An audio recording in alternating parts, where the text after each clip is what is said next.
All right, welcome back to D&D. So, last time you had a plan for what you wanted to do. You were able to get some information about the fact that the city would be sending out a messenger to go meet with the people who would be buying the slaves.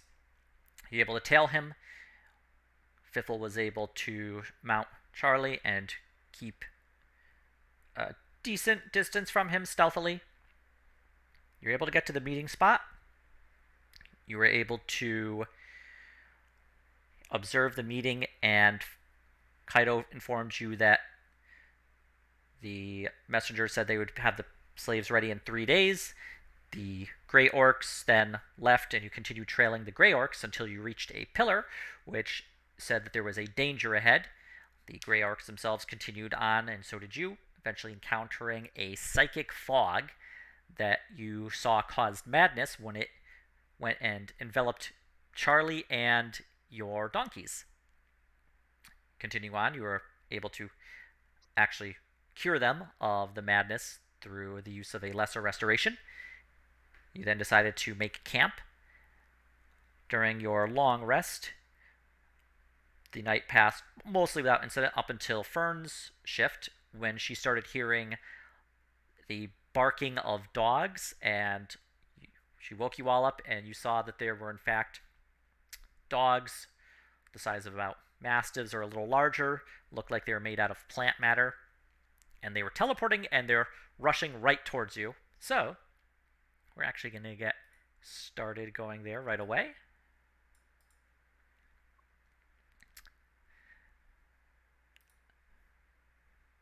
And everybody Rolling can it. see. Yep. And just go ahead and roll initiative, please. Jeremy's coming, by the way. He just answered. Oh, okay, cool. I'll roll initiative for him, though.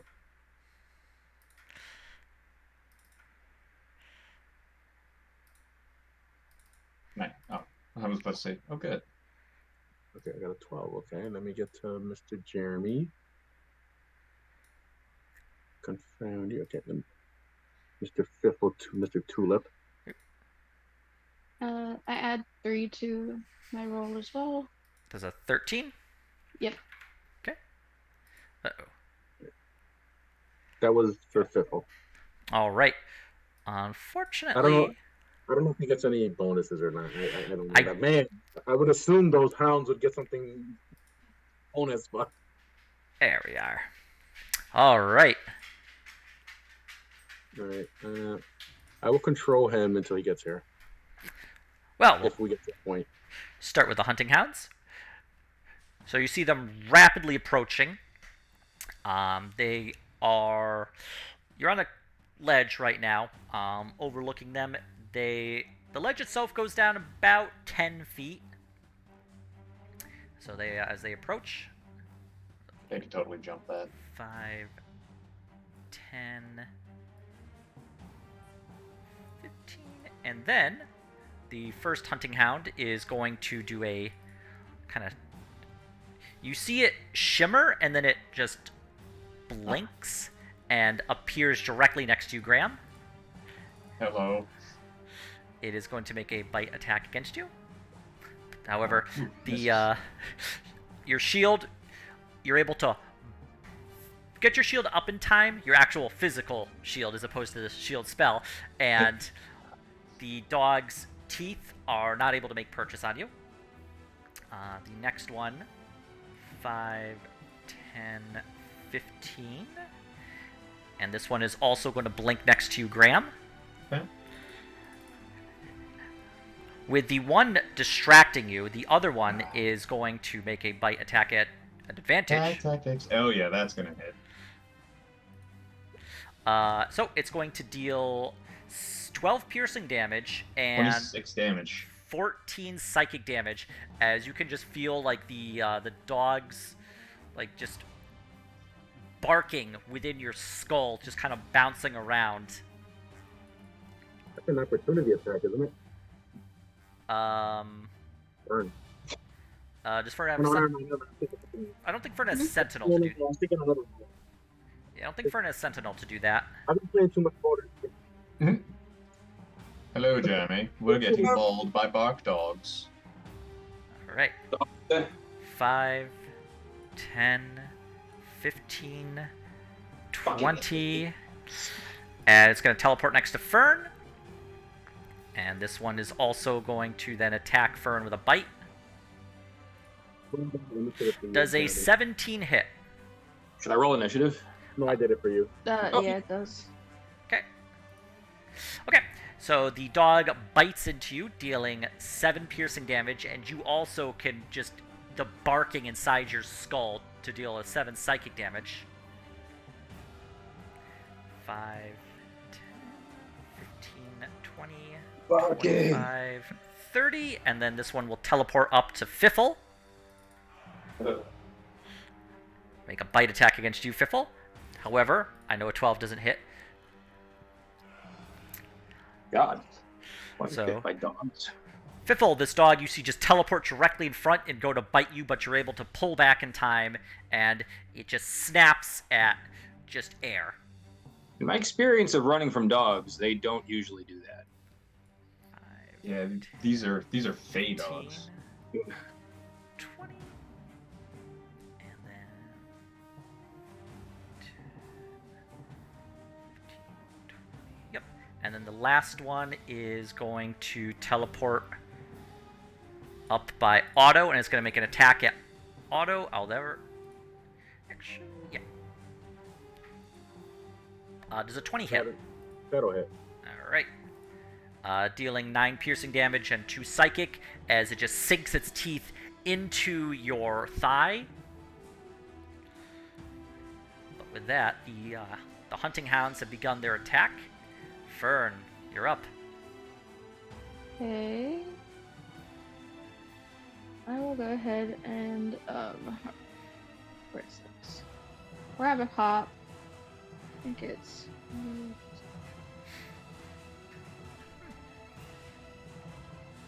5 times. I can move 15 feet away. Alright. I'll go.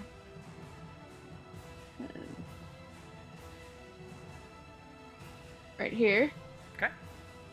And then I'm going to. I was already missing health from our spider encounter, because I don't think we had a long rest since then, right? I believe you had a short rest, so if you had used any hit die to recover. I did not. I'm going to use What was a spider Cure. encounter? use cure wounds on myself then. Okay. At first level? Yeah. Alright, and you heal 7 as the magic stitches you back together. Right.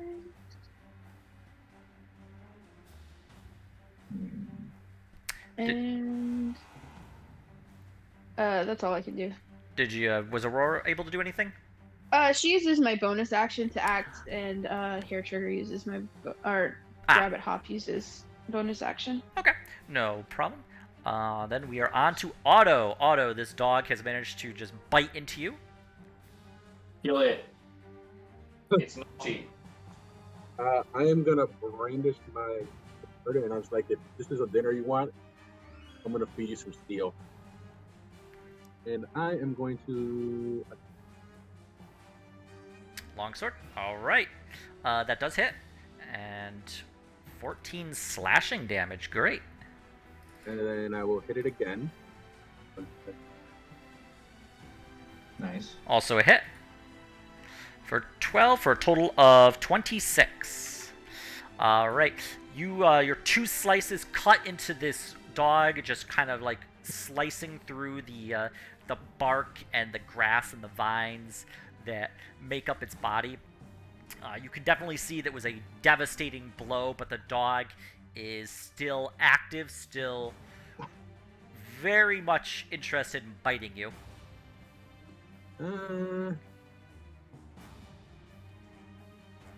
I welcome the challenge, and I will move over here. Okay, kind of just... you can move to Aurora's spot with no trouble. Yeah, I was just troubling. Yep. So you just, like, half circle, like, dance around the dog to get close to Fiffle. Yep. Alright. And that'll be it. Graham, you're up. Okay, question. Mhm. Death Cleric's Channel Divinity includes Touch of Death. When the cleric hits a creature with a melee attack, the cleric can use Channel Divinity to deal extra necrotic damage. Mhm. Because my spiritual weapon is a melee attack, would it be able to be applied to that? I don't believe so.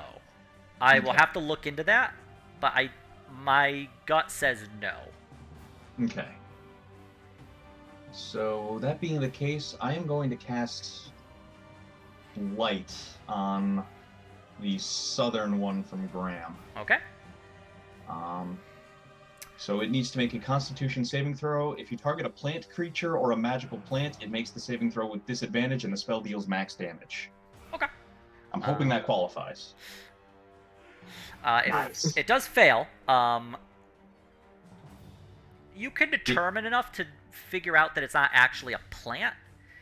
In your mind, you would suspect it's probably a fae that is just taking the appearance of a plant dog. I figured. I was just hoping I could crit it back for its insolence. Yeah, no, don't worry. But you still get to. It does take the 88 necrotic.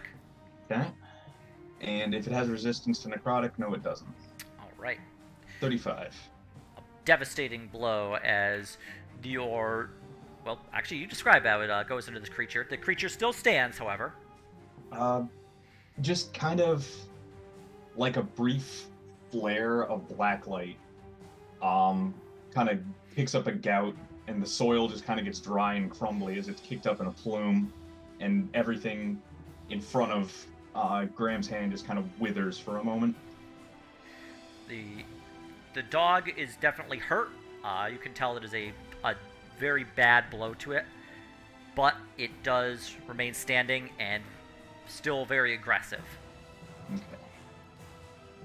Just looking at the fact that that's an 88, just like, my face is like, what? It's a pretty good one. Action. It occurs to me I can't cast anything other than another cantrip at this point, but I guess I can cast a cantrip at this point. Let's see.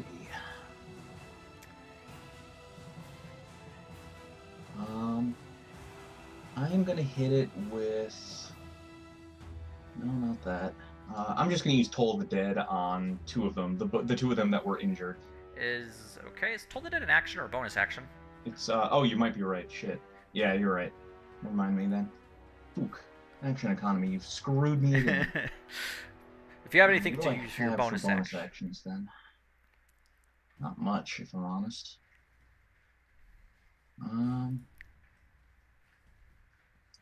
Blight's not a melee attack, so I can't do that. Damn. I think it's an action to take a potion, isn't it? Yes, it is. Okay. Although there's a nice optional rule where you can take a potion as a bonus action, or if you're a thief with quick hands, you can take a potion as a free action. Gotcha.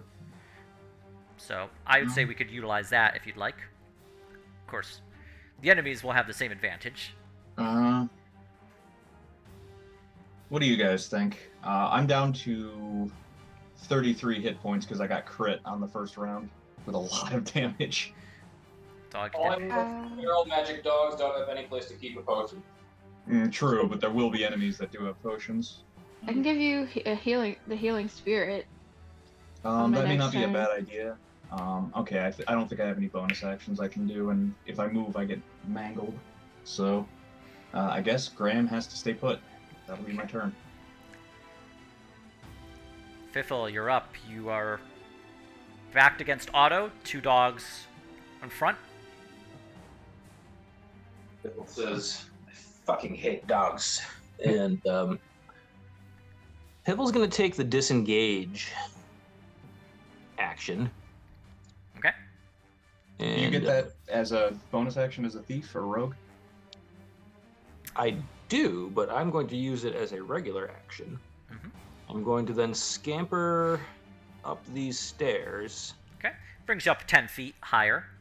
and kind of Actually, these and are then I'm sorry. It brings you 5 feet up. These are kobold houses. that's cool. I'm kind of using the stairs as cover, so I'm kind of like halfway up the stairs, Okay. and I will now bonus action hide. All right. We use a are stealth. very good. All right, we're back to the dogs. Perhaps next round I can be useful. All right, we're going to start with this dog here.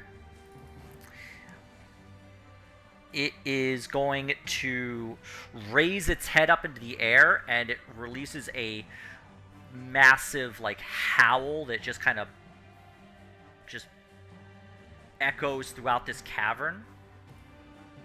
And I would like everybody to make a wisdom save, please. Okay, and I think I have advantage against that. Okay. Let me double check. Yes, advantage on saves against Charmed and Frightened. Perfect. So... Okay, thank goodness, because that would have sucked. I believe you just wouldn't be able to approach the hounds, and I believe attacks against them have disadvantage. But I mean, the one that did it? so is this guy right here? Wow, geez, a lot of 11s. That's all of them. Okay, well, it seems Otto, Fern, and Fiffle are frightened by these hounds. Actually, Graham? let's check this. Does this count? I don't think this counts for my evasion. Like, does this, because it's certain area effects?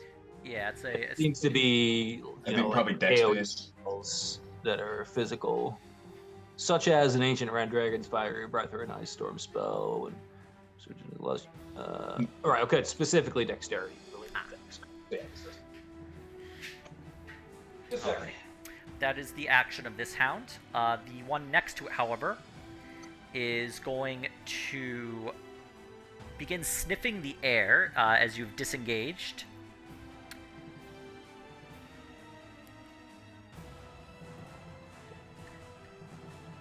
Smell like fear. The hound immediately is able to... Actually, hold on, what was the... Oh, it was a 28. Damn. Wow, even with that crit, your 28 has allowed you to avoid being spotted by this creature. Nice. So it seems...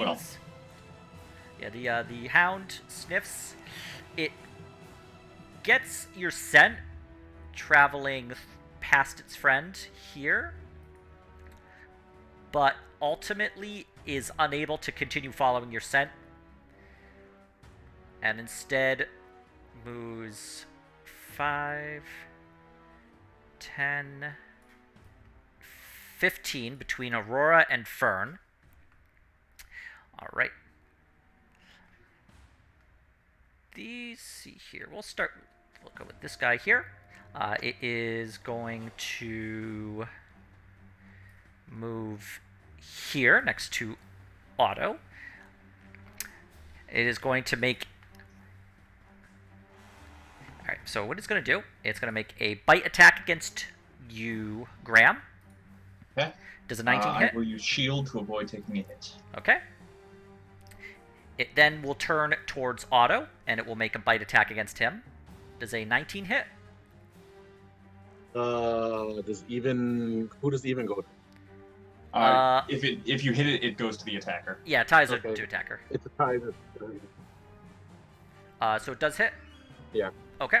It will then deal 2 piercing and 6 psychic damage to you. And it will make its last bite attack against Aurora. Diddly beast. If I can just drag it down. Yes, thank you. However, the bite fails to make purchase with Aurora, and she remains perfectly fine. I will counter it with Sentinel. Okay. This would be at disadvantage because you're frightened. Yeah. And unfortunately, the sword swing just goes right above its head. It does, like, almost clip the ears, but the hound remains unaffected by that one. All right. We're going to go with this hound next to you, Graham. Okay. It's going to make 3 bite attacks against you. Oh, Jesus. Misses. Misses. Misses. And Hits. At least it wasn't a crit. even with your shield, it hits?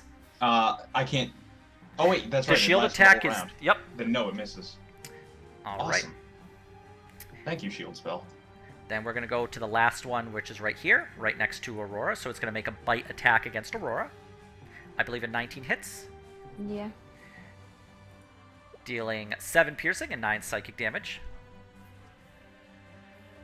It will then take 2 attacks against Otto, missing, and hitting, Yeah, I'll let it hit. dealing 6 total damage. Alright. But that is the Hunting Hound's turn. Fern, you are up.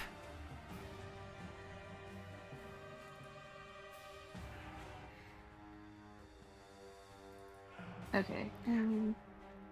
So you're frightened. You can't approach any of the hounds, and you're attacking at disadvantage, at least if I'm remembering correctly. Yeah. Okay. I can do the healing spirit by Graham, though, right? Thank you. Alright. I will go ahead and do that. It's like, I think it's just like a 5-foot square It's like area. an inverse Cute, very telefrag. cute, yeah. It looks like a big wolf again. Nice. You Blue. are. So whenever you start your next turn, you can do 1d6 hit points. Nice. It doesn't. Is it whenever I cast it? Does it start, or is it whenever he starts his turn there? It's whenever you or a creature moves into the space for the first time on a turn or starts its turn there. Okay, so Graham would be able to get the 1d6 right away because he's within the square for the very first time. Shall I roll it or shall you? Uh, I guess I could do it. 1d6. This spell is super fun for high mobility character. Nice. Oh yeah. I will take it. The, I will happily take it. the spectral wolf nuzzles you, and you feel a little better. The good kind of dog. The non-biting kind. Right. Much Oh, obliged. and that is a bonus action, but okay, that's my bonus action. So I'm gonna attack this one wolf that's right in front of me with my short sword, Okay. and that's at disadvantage.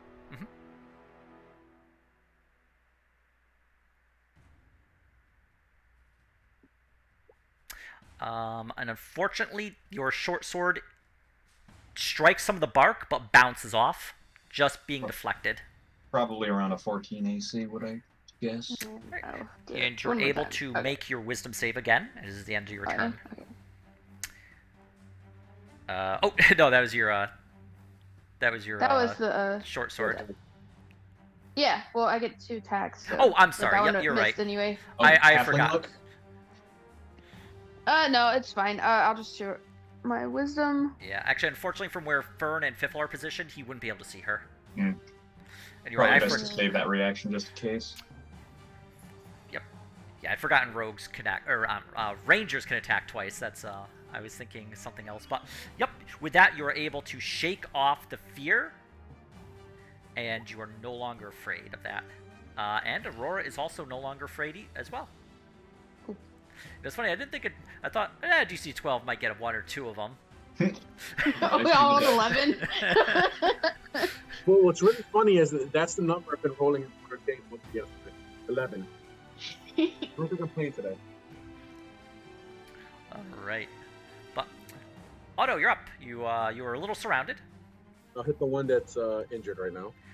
Okay. Well, The one to the left of Aurora. the one like the this one one that- right here, or the one directly next to you, to the between you and Graham. The one directly left of Aurora. The one I first hit. This guy here. Yeah. Okay. Go ahead.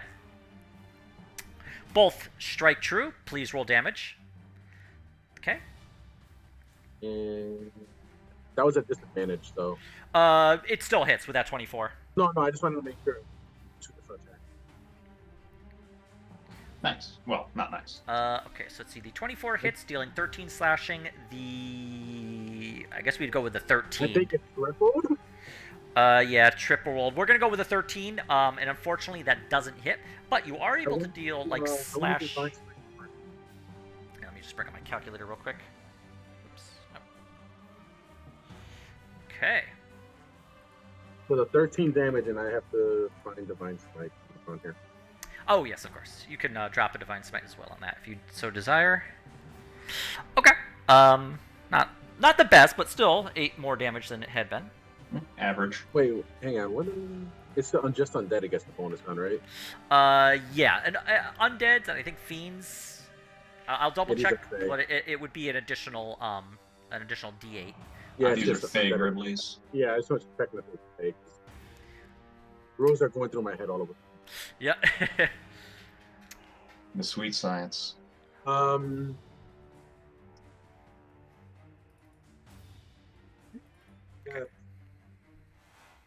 Yeah, I'm sorry. I think that's it for me. I'm sorry. You're just coming a little. It's a little hard for me to hear you. No, I think that's it for me. Oh yes, okay. So you're able to make your wisdom save again if you want. Well, actually, you have to make it, I suppose. Well, I guess not necessarily. You can choose to make it. You can choose not to. Choose to remain spooked. Yep. But Nice. you're able to shake off the fear. And we are going to Graham. Graham, you're actually not afraid. You're able to avoid being frightened by these horrible wolves. And let me just double check this. Yeah, I was about to say, do I get another D6 heal? All right, let's see here. Start your turn there, so Yeah. For the first time on a turn, or start. Yep, or start. So yep, you get an additional D6. Roll me that delicious. Yeah. Eh. I really like this spell. It's a low heal, but it's steady, It's steady. It's at a distance. and you can. Basically, Oh, regeneration. I think unless the rules got changed, I once used it in a different game where I was the only character left up after a huge opening nuke in a boss fight. So I cast it, and then I just ran through it repeatedly while going from party member to free them from their debuffs. And so I just healed myself back up from almost dead and brought the entire team back together. Nice. Okay.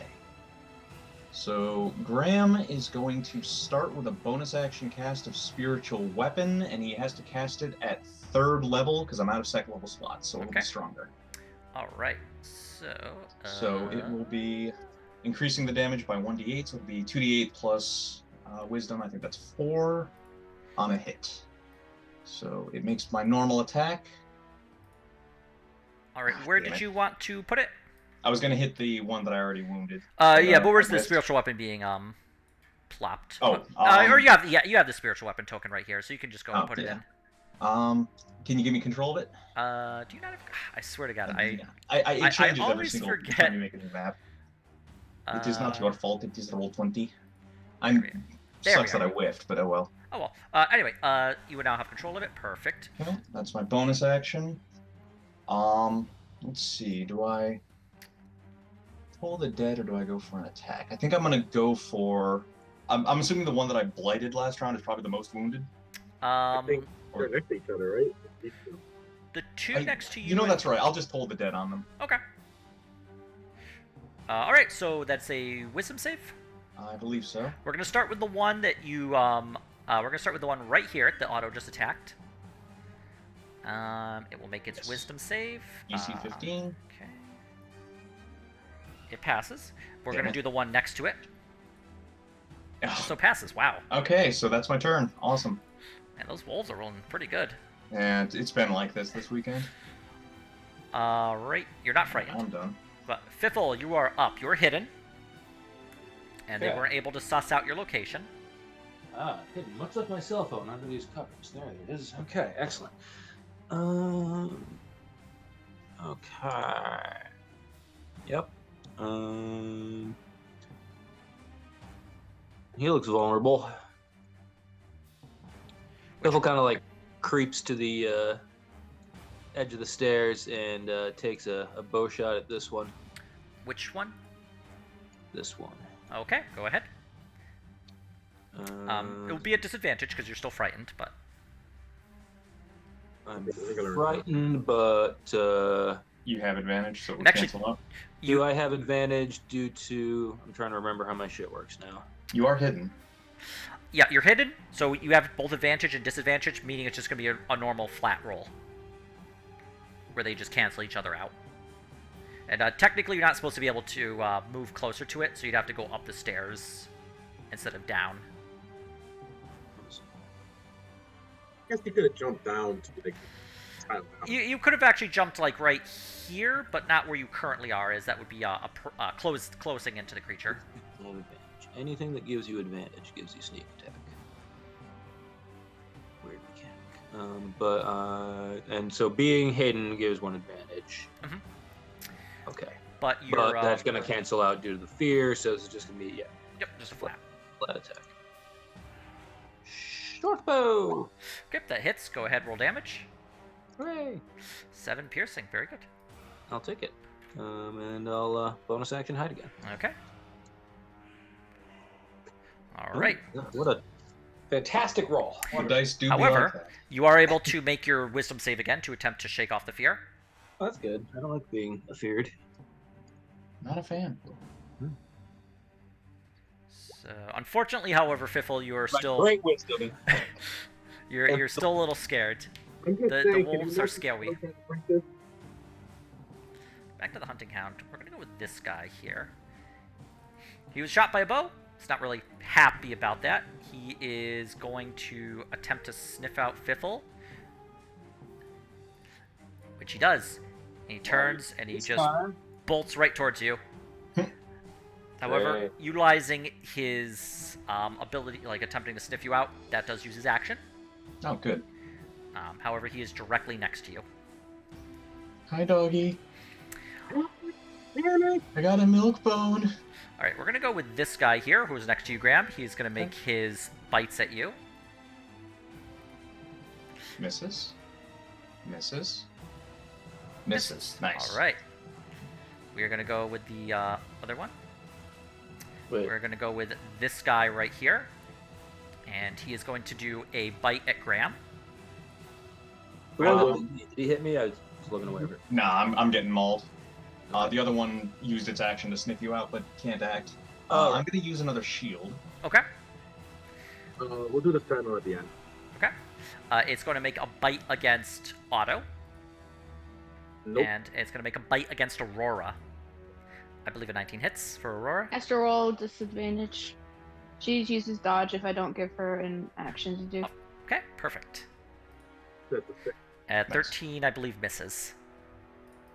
All right. Yes. And then I'll do the The Sentinel. Okay. what the hell is it? You no longer at disadvantage, so you're able to attack normally. That does hit. Go ahead, roll damage. One of my favorite things to do is attack normally. Right. Well, Otto, how do you want to do this?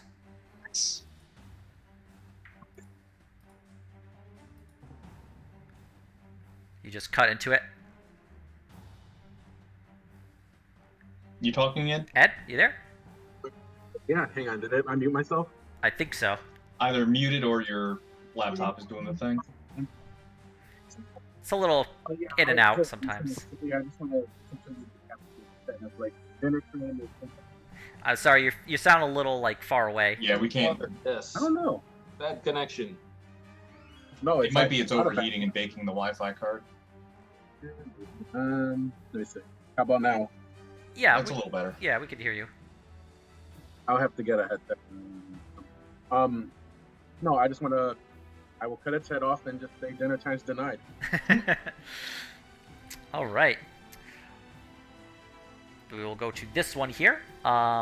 It will.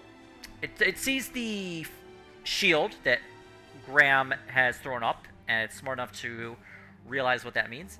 So it's going to turn to you, Otto. It's going to make a bite attack against. It's going to make 3 bite attacks against Otto, just because Aurora is dodging. So, does a 20 hit? I'm just gonna shield it. Shield is a reaction, which you already used to Sentinel. Oh, okay. Then yeah, I'll take it. No big deal. Dealing 11 total damage. Yep. And then that misses. Wow. And that misses as well. Finally, we're going to go with this one, who is going to turn towards Fern, and it's going to make his 3 bite attacks against her, but because it's not next to an ally, it will do so normally. Missing. Missing. But hitting that last one. Those crits suck. Dealing a total of 12 piercing damage and 7 psychic damage, as it just bites into you, and it's attempting to thrash you around and break your neck like a dog would when it catches a rabbit. Bad dog. Okay. Bad murder hound. I'm not looking too good here. Okay. Okay. Alright, but that is that's turn. Fern, you're up. You have just been brutally savaged by a dog.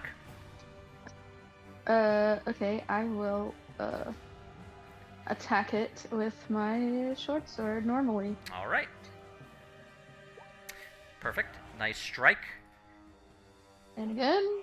The first one does strike true, but the second attack it's able to twist its body, and your short sword deflects off of the kind of thick hide of the creature. Alright, and then Aurora will maul it. Okay. That does hit.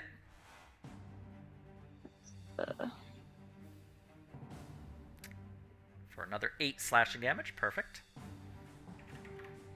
Okay. So, a single strike from your sword from the front, and Aurora tearing at it from behind. The creature is badly injured, but still standing. You can also, you could move your healing spirit. Oh through- yeah, I can. Up You to could probably 30. move it Oh, out it's of a my bonus square action into Otto though. square, up to Aurora square, and over to you. It's a bonus action, so I can't.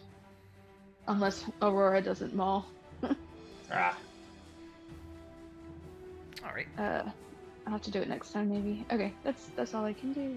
Alright. Otto, you're up. Can you hear me? Yeah, we can hear you. Better now. I think I had it. It's like noise cancellation. Yeah, it's still a little fuzzy, but we can hear you better. All right, so I will attack this one. You know what? I will imitate this one, Okay. and I will. Does it need to make a save? Or you can just put the description of Valve Enemy into the chat. So I just...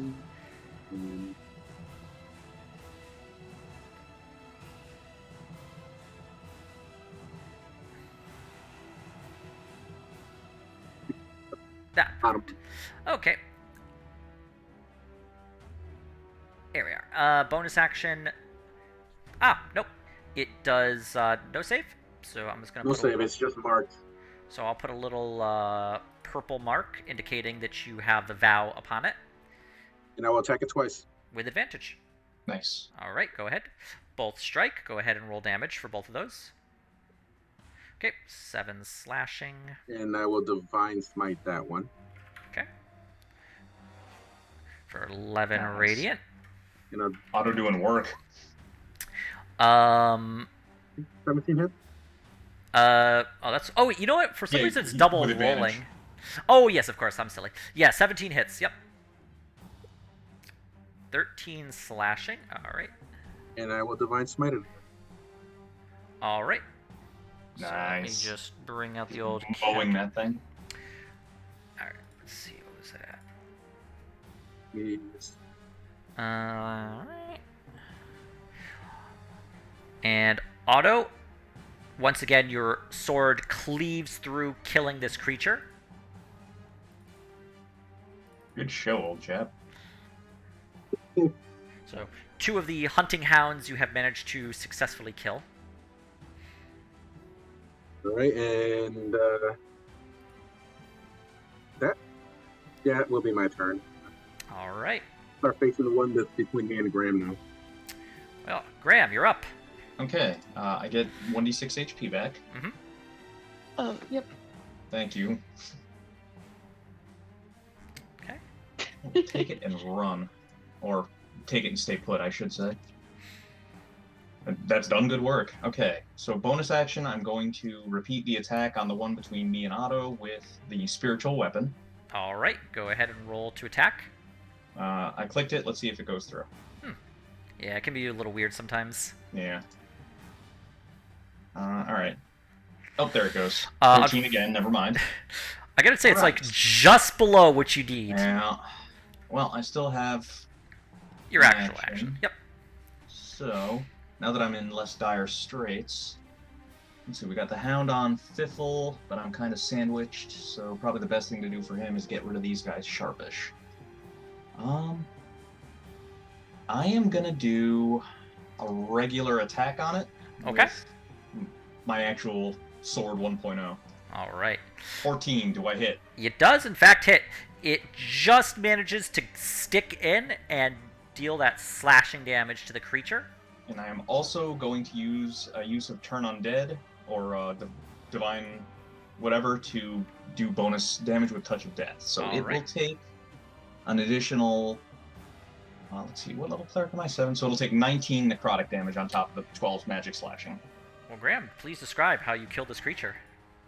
So as it's kind of whipping its head between Otto and Graham, the magic weapon, the spirit weapon comes in and it misses, and then Graham just catches it on the backswing as it dodges into it and just withers around the blade as much as it cuts. It And, both rots as an animal and withers as a plant almost. nice. And Graham will turn to fully give the attention to the last one behind him. Okay. Fiffle, you are up. There is a hunting hound directly in front of you.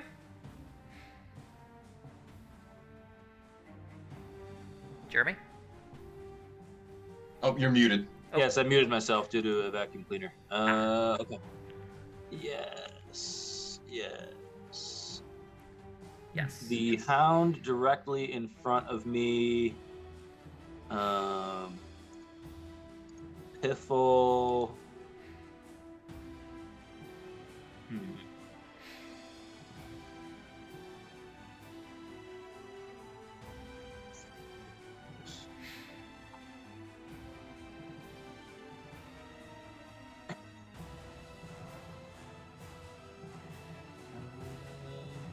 Yeah, okay, so Piffle yelps in surprise and fear and attempts to stab it with his short sword.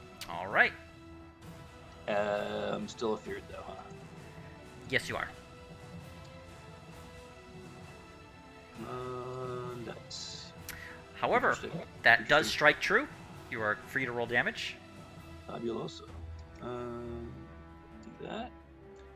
And 6 then, piercing. yes, and then I will bonus action disengage, and I will run up the stairs, like over here. All right.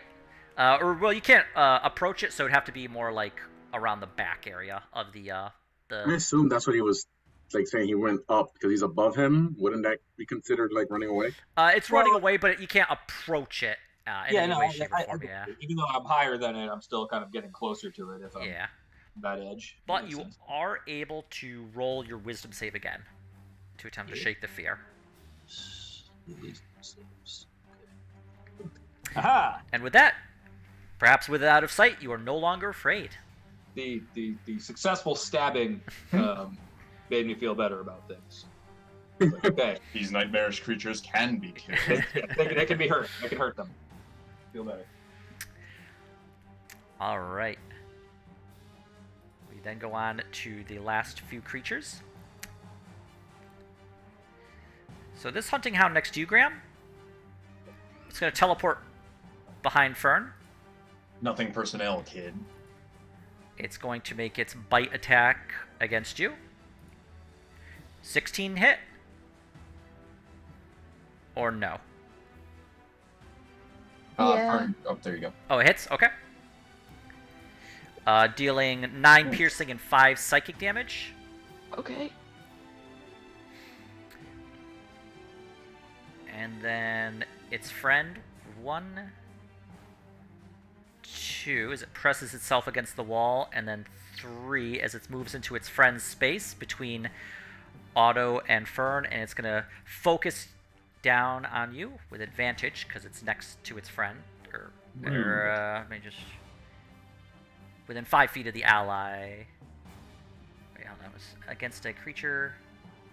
If one of the hound's allies is within 5 feet. Yep. So yeah. The 16 hits. I will do my opportunity thing. Okay, so it's going to deal 6 piercing and 9 psychic. Go ahead and roll to attack with the sentinel. Hitting. Go ahead and roll damage on that. 10 slashing. Very good. I will try to heal Fern on my turn, I think. Okay. Yeah, if I took that other, I'm dead.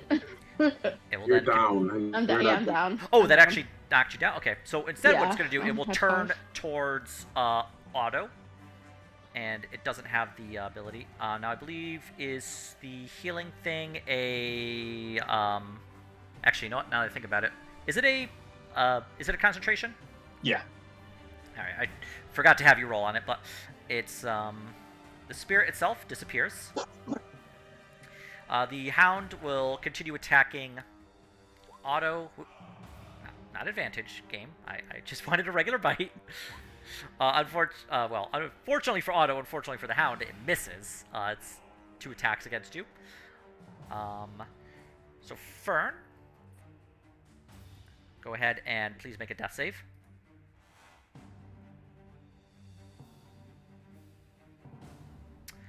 Unfortunately, you fail that one. You are I'll one get you up and step closer to go. death. What the hell is going on in this? But Otto, you're up. Okay, just 1 second. I'm trying to control my sheet right now.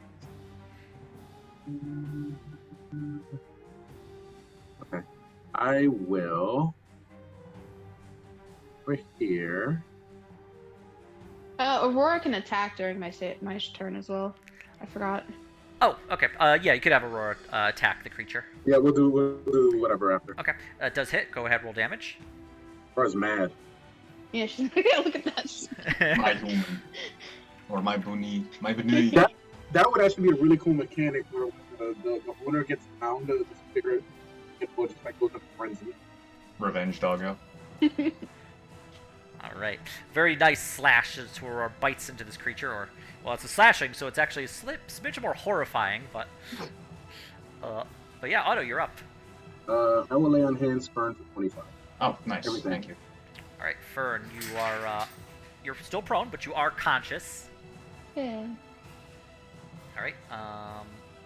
So And I have my bonus. How many? If you said 25, you said 25? Yeah, 25. You should have Okay. 25 health. Okay, cool. That's a Thank good you. lay on hands. Yeah.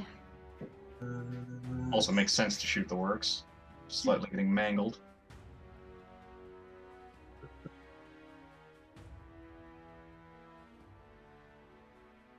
What the hell is? Okay, that's. And it should be a bonus action. I will Hexblade curse this guy right here. all right. Let me get you the thing. Okay. Once I find it.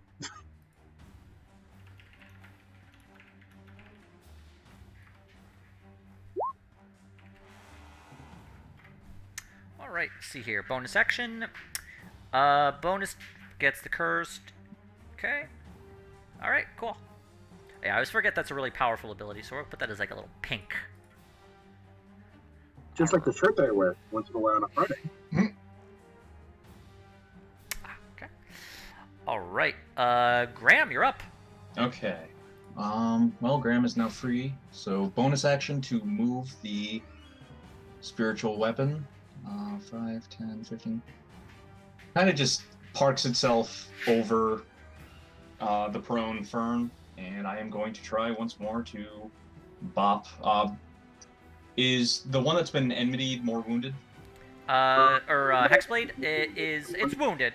Yeah. I think the top one is more damage because that's the one that was. Maybe. The one Sorry, the go one ahead. more to the north, it appears to be uninjured.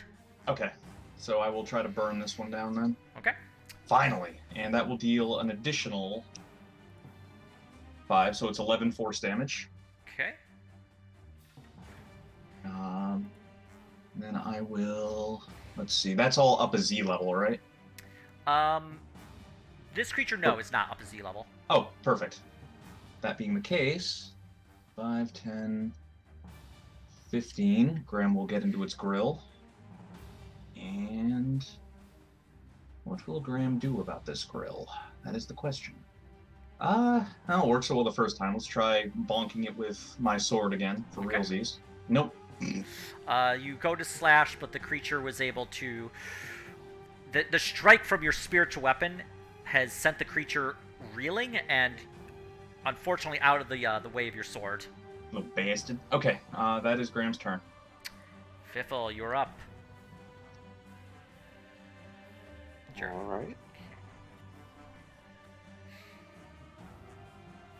All right, starting to whittle these guys down. Finally, it's good. No longer being afraid. Piffle will move forward a little bit and start shooting from above at these guys. So now I'll definitely be getting sneak attack. Plunging fire. See if we can finish off this guy here. And I should have advantage now. Yep, we're hidden. Advantage. Rounded. That does Nice. strike true. Go ahead and roll damage. So we'll do one of those and we'll get a sneak attack. Nice. Nice. All right. Fiffle, how do you kill this creature? A silent arrow whistles through the Underdark, striking the creature between the in the ear. Yeah, going right to its head through the convenient ear opening. Horrifying. That also Yes. heals me because it died. Oh yeah, Aha. that's right. You got your vow. Or Hexblade's whatever. Curse. That one. You got a lot of fuck this guy in particular abilities. Kind of cool. So it's 2 plus 5, so I heal 7. Nice. What kind of bonus action hide again? Just Okay. who knows what craziness this last guy might undertake. Go ahead and roll your stealth. All right. Oops. Or, well, just the 20, but yeah, it's still very good. Good enough. All right. Okay. It's this hunting hound's turn.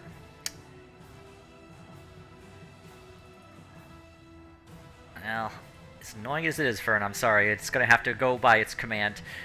You're prone, so it is going to get advantage as it attacks you. It's going to bite once. Not too bad. It's going to bite you a second time. Missing. And it's going to bite you a third time. Critting. Jesus. And 14. I believe that knocks you unconscious again. Yeah, I only had 25. But you I will opportunity to counter that sure. also. Yep, go ahead. Okay. That does Nice. strike. And a 13. Perfect. All right. But that is that creature's turn. Fern, your death save resets because you were brought back, so just make another death save like you had not done it before. You get the brink of death debuff. You are one step closer to stabilizing. Alright, and Aurora will move over here First matter now. and then attack this dude. Okay. Hitting perfectly. Go ahead and roll them bones. Beautiful. All right. Otto, you're up. Oh, I'm gonna attack twice. Okay. Yeah, Fern was just wow, Yo, lovely. that's the end of it. All right. 14 I don't- slashing. I don't think I have any spell slots. Wait. I do have one divine smite for the. Where is it? I can heal up Fern on my go. That's a 3d8, right? Heal it, For what level? level 2. Yeah. Yep. 2d8 base plus 1d8 for each So- spell level above 1. 68 in this case. Oh, okay, so I'll do it again. All right. So that's a total of 18. Now I'm completely like washed. But it doesn't matter because Otto, how do you want to do this? Yay! I am going to slash him, have the divine smite erupt from him, and say, "You're gonna be dinner." You eat me? No, I eat you. The Uno reverse. All right. Fern, you are unconscious. Graham will quickly get a hustle on over to Fern, and I will do a cure wounds. All Well, right. like just Wait, do I not have cure wounds? I mean, I've got healing word. That's something. we can finish Get back our 8 long HP. rest. Okay. All That's right. Well, I'm assuming there's probably a hunter because these are just the dogs. Yep. So, you can hear a hunting horn in the distance.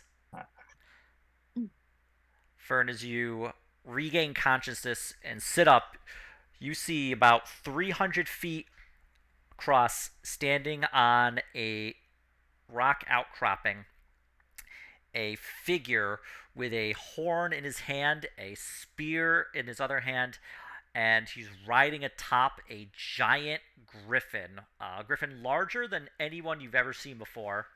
It blows its hunting horn one more time, and then the griffin kind of just flaps its wings and it shimmers and disappears. Hmm. Hey, we survived wave one. Tower defense. And you can kind of hear in the back of your mind, just like in the back of your head, a worthy hunt. You have proven yourself to be a excellent creature to be hunted. Okay, Matt. Congratulations. Tactics reference. I want it to be like. I want to be like misfortune hangs heavy on a head once held high. It's a crit. But you are surrounded by the corpses of these creatures. They are rapidly beginning to rot. The one that Graham struck with his necrotic powers is already turning into a desiccated skeleton. Okay. So the question is, do we GTFO or do we try to finish the long rest? Because we got nothing. We need to finish long rest. We need to recover. If we Yeah, can hopefully do they that, fucked off. The seems like the move. fight, stressful, strenuous. The effects of the rest you had done previously would only count to be as short rest. If you wanted to long rest, it would basically you'd have to restart from 0. Okay. So you'd be losing a few hours behind those gray orcs. Well, I've got 2 spells left. I got 0, so I think. I think we have the long rest. Okay. We'll pick up their trail.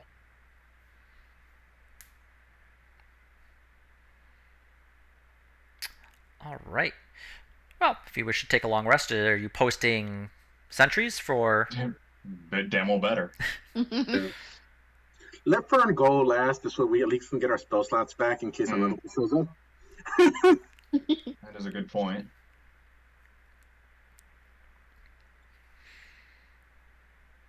Okay. Well, who's taking first shift? Graham will take first again. Okay.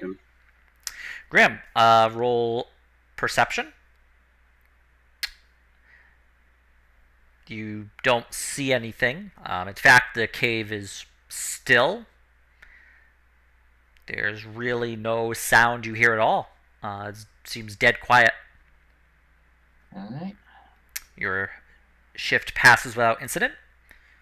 Otto, you're taking second shift? Yep. Please roll perception. You don't notice anything. Seems perfectly quiet. Is this an illuminated cavern? Pretty. It's a dim light, yes. Okay, I wasn't sure if like my dark vision like gave me advantage or anything like that. No advantage, but no disadvantage. Okay. Cool. Well, you wouldn't be disadvantaged no matter what, but all right. And Fern, you were taking third shift? Yeah, I can. All right. Then go ahead and roll perception.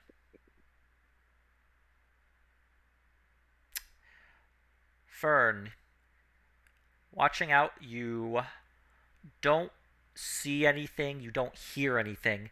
The cave is completely still. The corpses of the hunting hounds have almost completely decayed into dirt by this point. Their master, nowhere in sight. You can't detect him with Aurora sniffing the air. She can't even detect him. It seems if he was, with him being here once, he is no longer. But your shift also passes without incident, and everyone is able to get the benefit of a long rest. Hooray! Hit the button now. Is there a long rest button? I forget. There is. There should be, Choose yeah. over. Where art thou? There it is.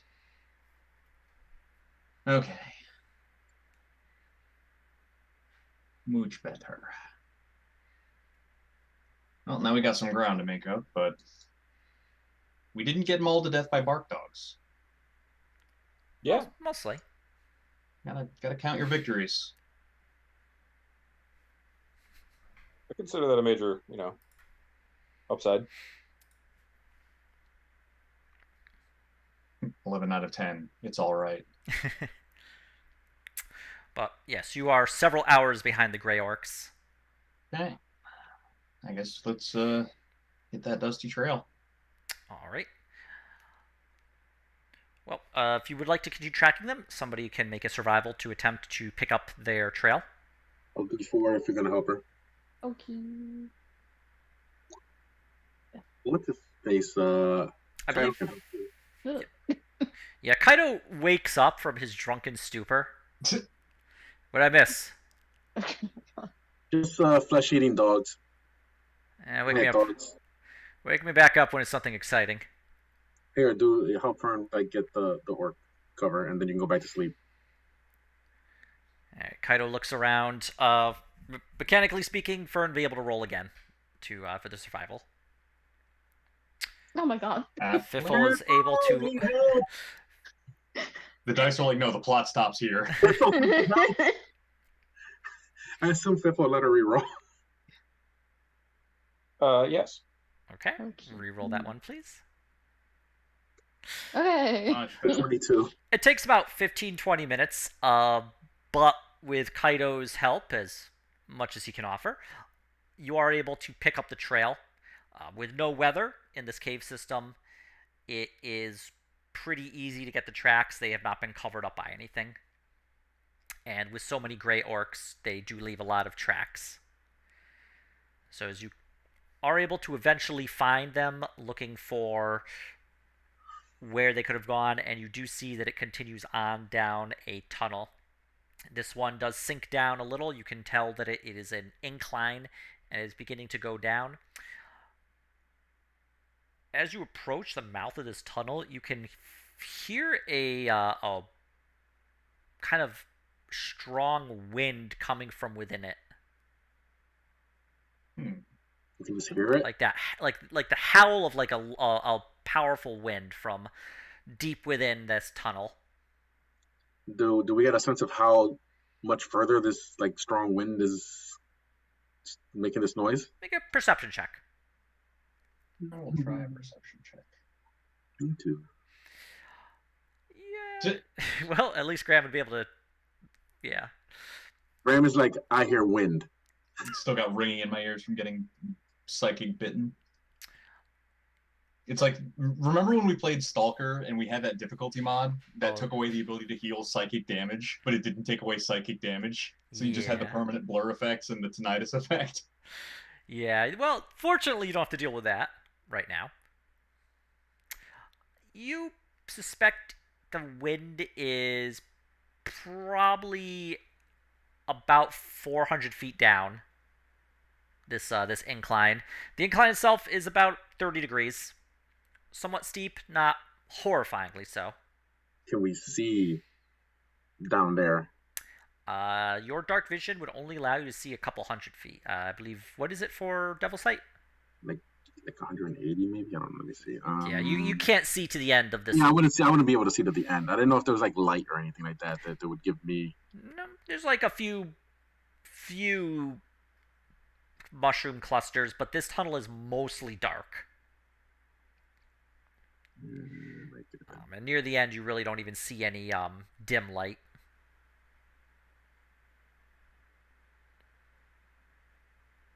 Why is this so stupid? There we go. 120 feet, so it doesn't even matter. So no dim light. Okay. Yeah, I guess we'll just keep going. Let us go onward. Okay. Oh my God, who's messaging me? I'll punch him in the head. All right. The tunnel is large enough that your cart can fit through. Give me a nature check, actually. Help. I think I can help. All right, Fern. She don't need no damn help.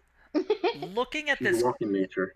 tunnel, part of it looks like it had been carved out by natural effects, but only the initial bit. The tunnel, you can tell, has been widened through the use of tools. As you just kind of put your hand along the edge and just run your hand up, kind of look around. It has been widened to the point where your carriage is able to get about a foot of leeway on both the left, the right, and above it. Once she points that out, can we tell how long ago this was widened by like tools, or is it an ancient like tunnel that was created? With a 26, you would determine it's difficult. It looks like it was widened and smoothed out. You would suspect maybe 200 years ago, if you had to take a guess.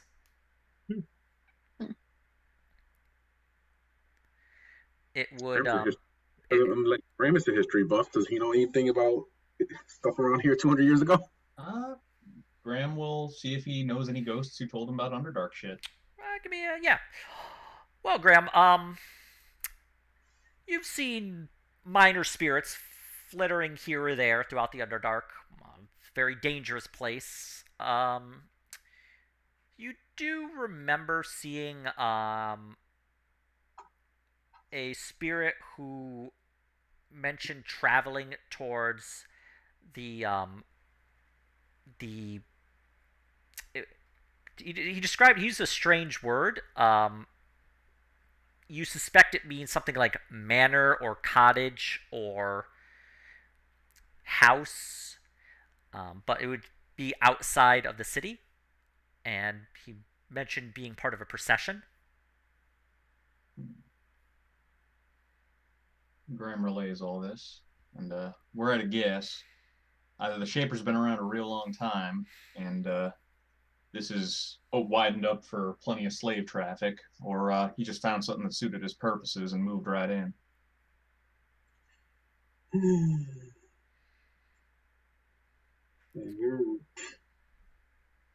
What's with the ancient evils lately? Does had the ghost happen to tell him anything about the howling winds that we're hearing? This is more like a spirit that's kind of caught in an almost cycle. So it's in the Shieldbridge cradle. Yeah, it's not really like aware of what has really occurred. It's more just playing out a scene that occurred in its life. Probably near the end of its life, considering how strong it is. But it's just playing it out over and over again for probably the past, you would suspect, between 200 to 300 years. You're not able to get a great estimate on it. Rough. Bro, do you even bro? Bruh. It's not even a full spirit. It's not a full sentient spirit. It's more like just an echo of like someone's soul. Yeah. Lost soul bent on revenge. Sorry. Maybe. It's always time for the Mortal Kombat soundtrack. Okay, so with all that relayed, I'm guessing something about those druidic warnings in this tunnel, probably related, some kind of ceremony or something. I'm guessing there was some kind of ancient underground grove here, and they probably got kicked over by the Shaper. But that's just spitballing at this point. It seems feasible. How long ago did those kobolds live here? That I probably have a better idea about because I did real good on their spooky checks. You suspect about 200 years. You were thinking like 100. Yeah. You guessed between 200 to 150 for them. Okay, Oh, maybe they were used to make this tunnel. could be. Though it Well, looked more like that psychic gas came in and just drove them to rip each other apart. yeah, so I'm thinking that this place was, I don't know, inhabited or used by these druids, and then the Shaper moved in and kind of upset everything, and that's This why we have land was this. green and good until So the it's crystals but cracked. you're And then saying we have this the psychic mist shaper. now that kind of like killed everyone. You're saying the shaper's a head druid now. I Either don't he's a know. mystery of the Druid. druid's druid, or he probably fucked up the balance in the circle and all that stuff down here. Mhm.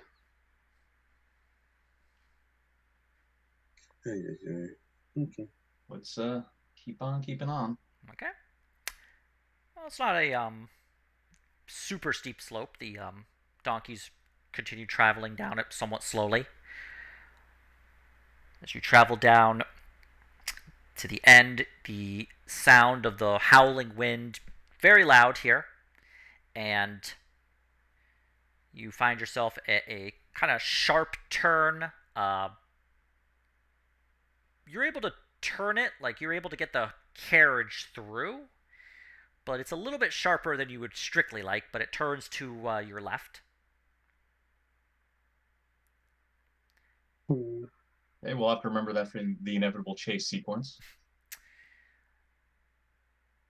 Graham is gonna try to keep an eye out for future hazards before we come upon them, possibly getting help from Otto with his dark vision. Yeah.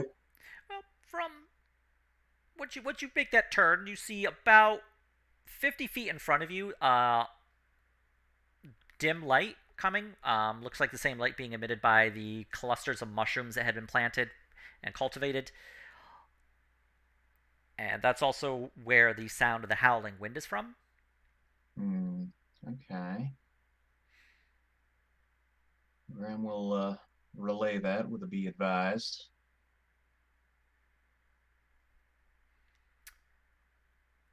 As you head to the mouth of that tunnel, where the light and the mushrooms and the sound of the wind are, you step out and you can find yourself in a large, massive, open cavern. This one stretches up probably a good 500 feet.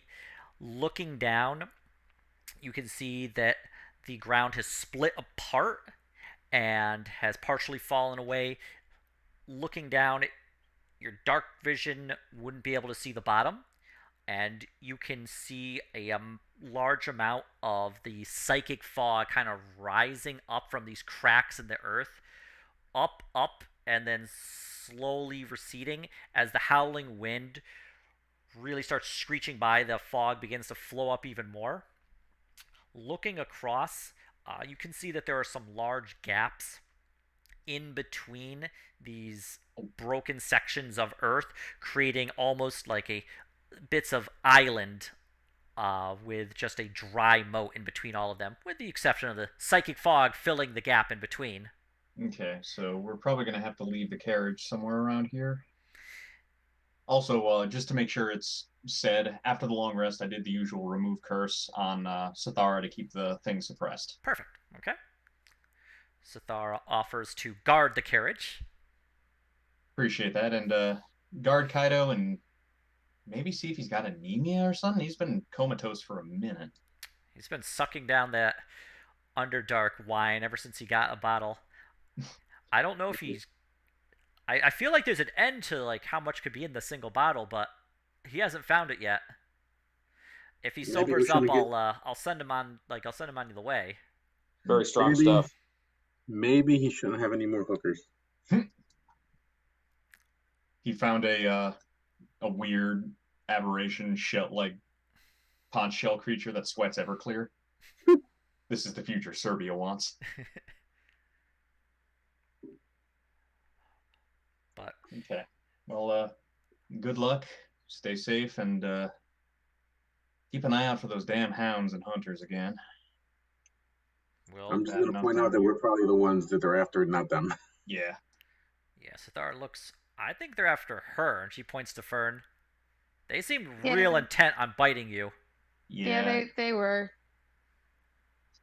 Maybe So- we should take Kaido's We levitation dress him suit up and like give a it to her rabbit. so she can like make them jump off a cliff. I can hear Rami just like watching this and like, no, they better not have given her my shoes. We put Kaido in rabbit ears. Give him the bunny suit. Why do I have to do this? Short straw. Also, it's funny. All right. So this first island that you're on, looking across, you can see that the Earth is split and has made a massive gap in between, with the next one being about 40 feet across. Give me a perception check. We'll give you a perception check. Perceive the shit out of it. I've perceived. Okay. I Graham. I just said I have perceived, then it showed up. Graham, you notice some marks on the actual. Hey, my 20s pretty good too. I got something planned. Don't worry, Otto. I see you see some marks along the actual edge of this island you're on. It looks like some scoring, probably from a sharp metal object. Looks like something was anchored in. You notice similar marks about 5 feet from it, in the same exact position. You suspect that there was probably some sort of bridge that could be moved, that was placed down and then picked up once it was used. All right. I'm just happy I rolled a 20. Otto, you notice it's a little difficult to see, but you do see it within the actual psychic fog. There is a silvery glow. Looks like a piece of silvery metal is kind of jutting out from it, from this split here. Not a lot, but now that you see it, you're able to point it out to other people. So if you so choose to do so. So anybody who is aware of this and has been pointed out to them can make a nature check. Yep, I will point that out. A nature check, you say? A nature check. A check of nature. A test of your reflexes. Not even a good nature, gosh. Gym I would have D4'd you. You could add the Gym D4 to Coach Xenos with the dodgeball. A test of your reflexes. Pumph! it. All right. Graham, you suspect there is a bit of silver jutting out from the wall.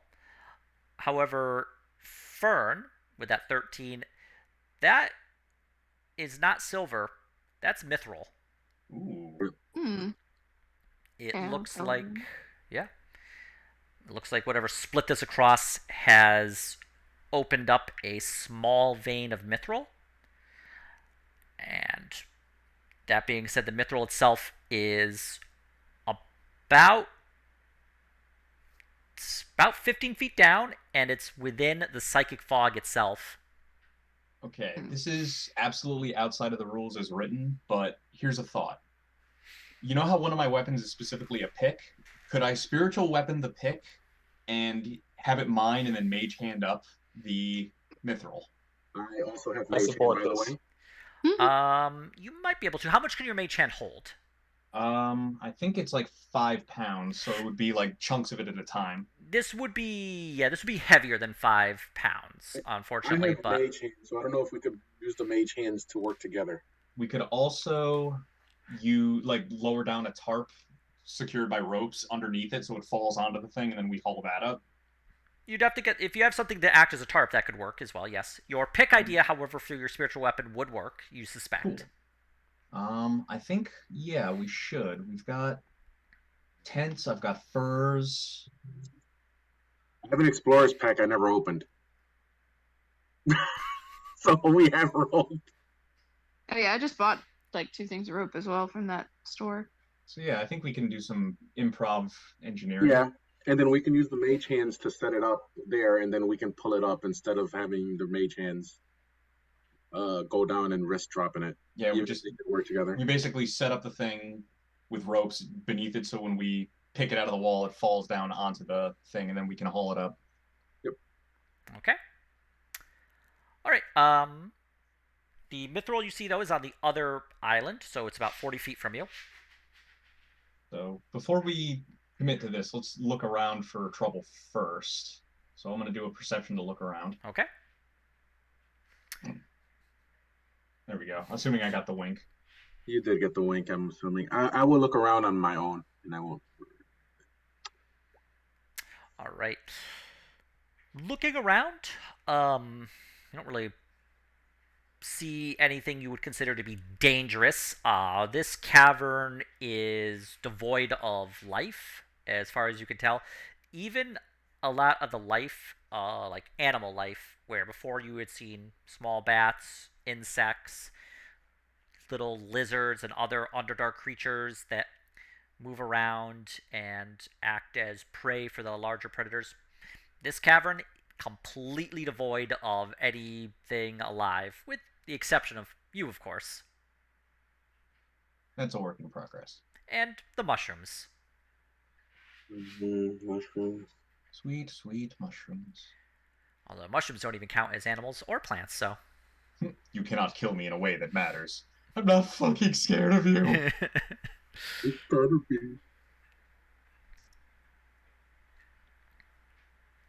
All right.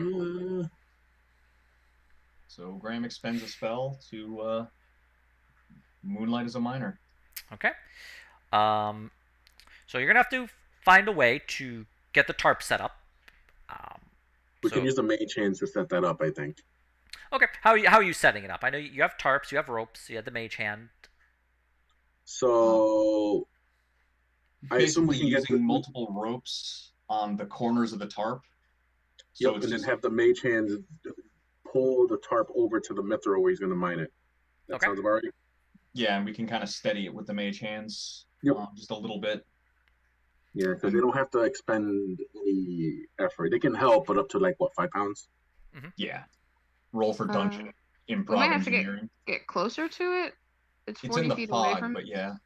Well, it's 40 feet like away as well, I think, right? Yep, 40 feet horizontal and then 15 feet vertical.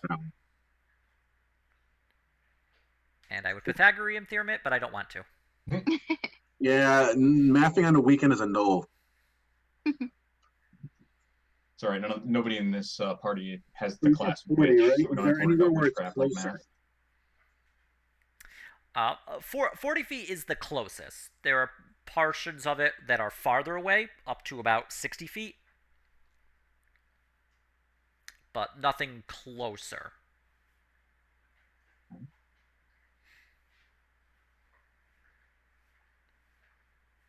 So I guess we get over to it as close as we can without going into the fog. We might be able to rappel down partially. Yeah, that's what I was thinking. I think we do have plenty of rope between us, especially with the wagon, especially with Fern buying some, especially with having some from our kits. Okay. Yeah. Well, you have plenty of rope, you have plenty of tarp, you have all the supplies needed. It's just more how are you going to actually set it up in a way that will catch the mithril once it falls. Lower it down there and just have people either we tighten the rope into the thing on 4 things so it kind of makes a net. Okay. So, and then we maneuver that into place beneath it. Okay, that could work. If that makes sense. The pythons would work. The mage hands would not have the ability to drive them into a stone wall, but any of you would have that ability, as they are not requiring a ton of strength. So tie rope around, let's say me, lower me down to just outside the fog, and I can hammer them in because I actually do have climbing stuff. Yeah, I can do that. I will lower you. Athletics? Yep. I will attempt athletics. Regular, I assume, not advantage? This would just be regular, yes. Okay. Graham, you're perfectly fine. You're able to get lowered down just before the fog, and you're able to tap in the little metal pythons to attach the rope to. Okay. So that covers the side closest to you, but then you actually have to do the other side 40 feet from you where you currently are. Can we get to the other side and climb down from that side to kind of do the same thing? Yes, you just need to find a way to actually bridge the gap. Okay. Um, So I just want to make sure I'm understanding. So he's dangling down right now, right? Yeah, he's dangling 5 feet down, um, with the fog an additional 10 feet down until it like that's where the mithril chunk is, just down that area. And he needs to get how many feet to the side? To get to the other side would be 40, if that's what you mean.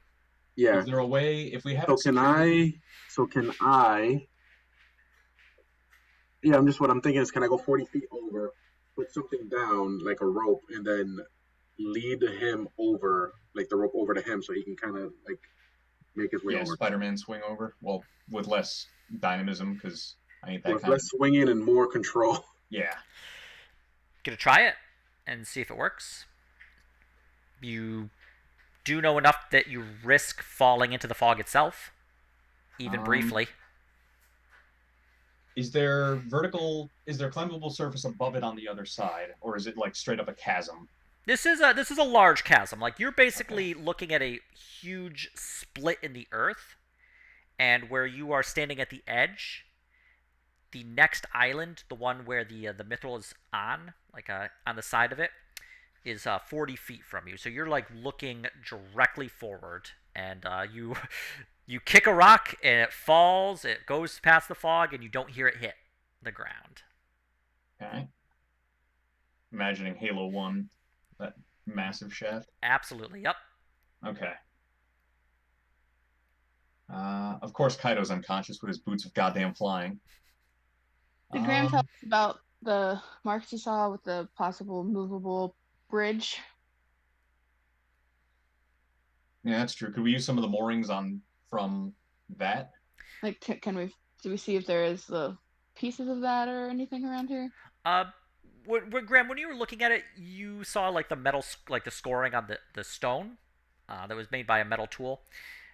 But you don't see the actual movable bridge. You suspect that the Grey Orcs had it with them and used it to cross this chasm. They had been prepared for this area here and had planned accordingly. Makes sense. Okay.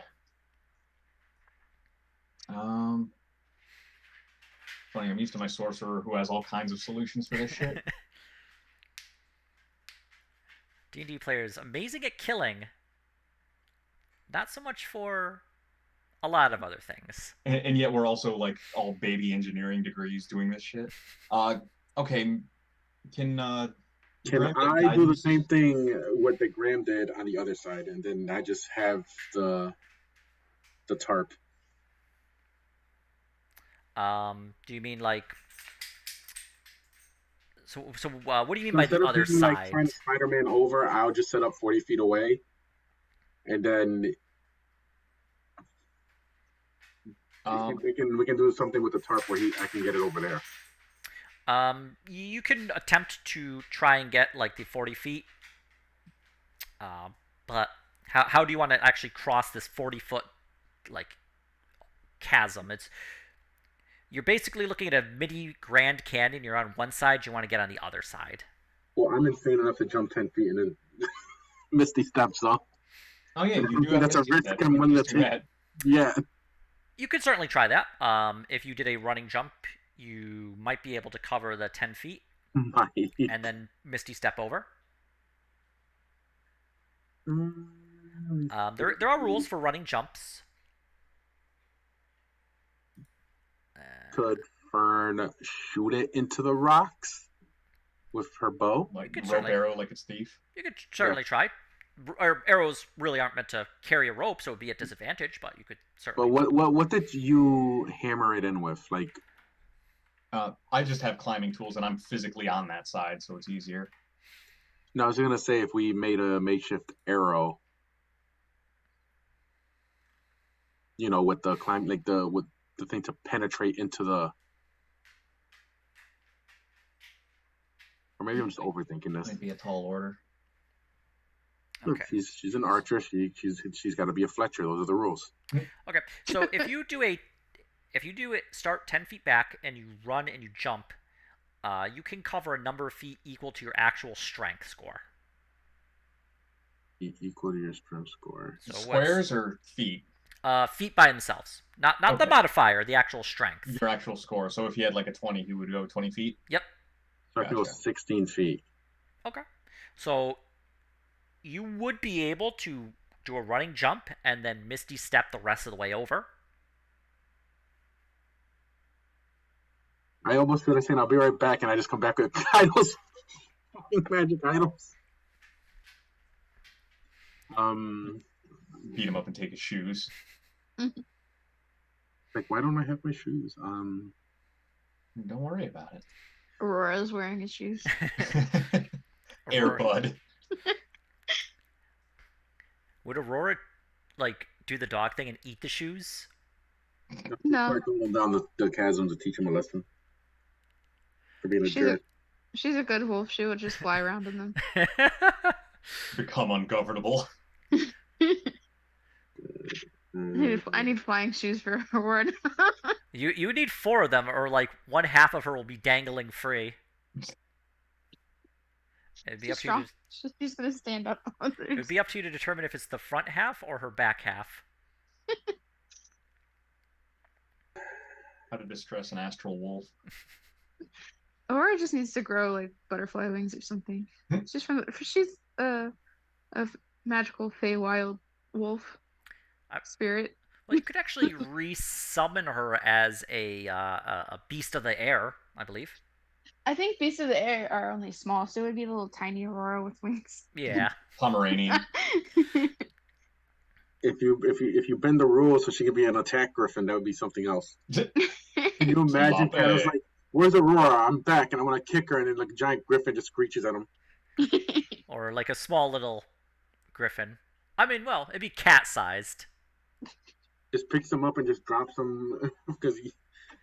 Actually, it wouldn't be high enough that his shoes would run out of power and he would plummet to his death. Actually, if it's small, it would be the same size as Fern and Fiffle. I'm not gonna do the run thing, but that's like a last ditch one. Oh my god. I mean, I can try to shoot an arrow across the way, but I don't know if it's gonna work. Is there like nothing a rock else. or anything that we can like lasso a rope over? I don't know. Yeah, is there anything we could, if we could get the rope that far? Yeah, you do see there's a couple of rocks that have split apart, and you could attempt to lasso it with a rope. It would. How would you attempt to lasso this? This is interesting. I think there's actual lasso weapon or something similar to it. This would be in athletics, as you attempt to cover. Actually, with 40 feet, it would be a disadvantage, but you could attempt in athletics to lasso something on the other side. Wait, hang on. 40 feet. Everything's gotta be 30 feet now.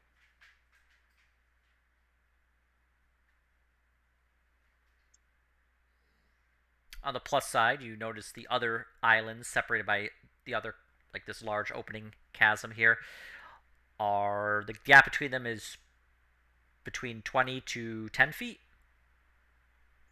This is just the largest of them. Okay, so we would probably have to do this anyway. It's just this is the greed version with Yeah. the mithril. Way to pick the wrong spot to be spawning in, Mithril.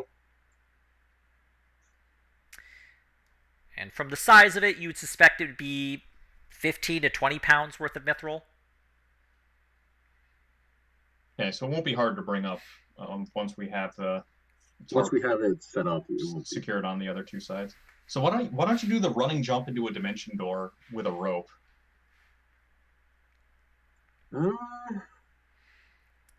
Okay, so you want to do the running jump? I get over there, and Because then even what's if you the plan fail, after? like you're guaranteed to get enough distance to get back onto land. Well, there's Okay, no roll to make the running jump. It's just a flat. You can jump. If you have 10. Jump 16 feet. Yep. so is there actually a spot for me to land there where those gaps are safely if I'm staring at it? Yeah. So you're to really understand. You're basically in this large open chasm, and Right. there's these like pillars of land forming small islands, Mm-hmm. and they're flat, and the one with the mithril on it is 40 feet away from you. So yeah, Mhm. running the 16 or like jumping the 16 and then teleporting with Misty Step or Dimension Door, whichever you can do. Yeah. You'd be able to like get there and teleport to a nice flat, somewhat safe area. And then just ravel down. Okay. Yep. Oh, let's do that. Okay. And then you know what? Since you know what, it'll work. You know why? Because then we can mage hand exchange at the middle. The mage hands would be able to drag over the ropes with the tarp Yeah, attached to it. Yeah. Yep. Because they'll meet in the middle. They can just exchange. It would work. 30 feet from each side would mean they can meet at like 20 feet or something. Nice. You see what I'm saying? Well, they'd have to cross the full 40 so you could actually like attach the tarp to it. But if he's on the other side, no. But if I'm on each one opposite side, okay, then your mage hand would cross 20 and the other would cross 20. It would be in the middle. Okay. So Yep. Okay. Okay. Yeah, let's do that then. Let's do that. Lady in the Tramp style. Let's do the do. They smooch in the middle. Okay. So Otto runs, jumps, And Misty's. and with the gap, the chasm below, unable to see the bottom, he misty steps over and lands safely on the other side. Oh, that was exhilarating. I'm still alive. I just looked around and yep, still alive.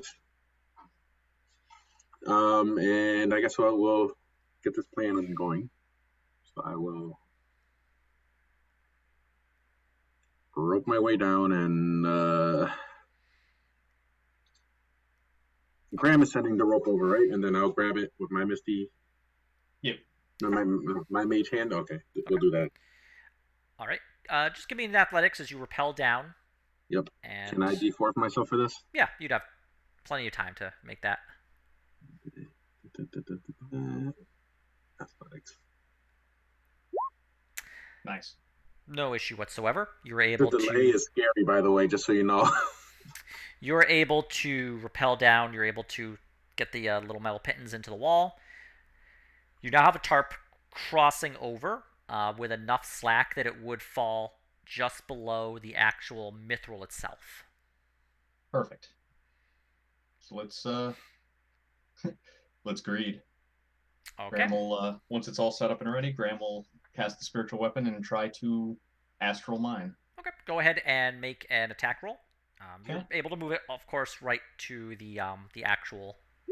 Yep. Yeah, that hits. Go roll damage. Okay. Today I've learned This is force damage. The greed of D&D players is quite incredible. It hits a very good strike. However, the rock holds on. You're able to like knock a good portion of it off, but it's still hunk of in the Graham will wall. just keep doing it because he can maintain it. Okay, go ahead and do another. Okay, it's very low AC, but continue rolling damage. There we go. And with that, Graham, you're able to crack in. The hunk of mithril falls, tumbles, and it lands in this tarp. So now it's just kind of, and then it kind of tumbles and bit, and it finds itself directly in the center, the lowest part of the tarp itself. Perfect. And now we just slowly raise it up from both sides. Yep. All right.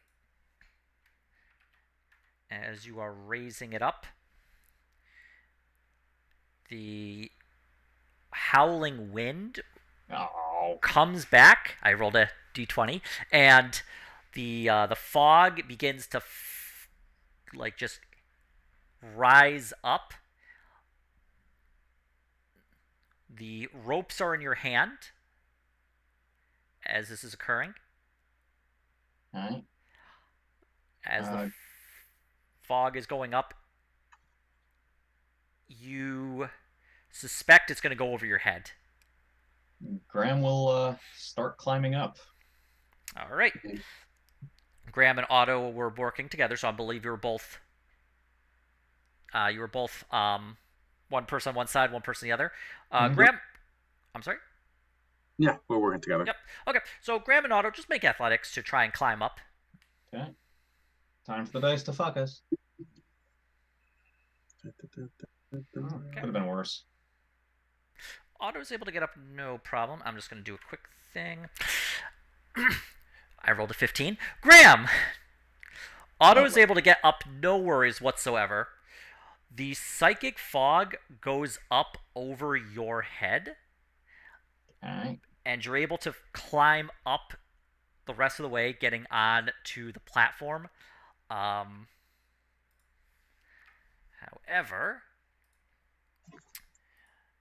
you are babbling incoherently.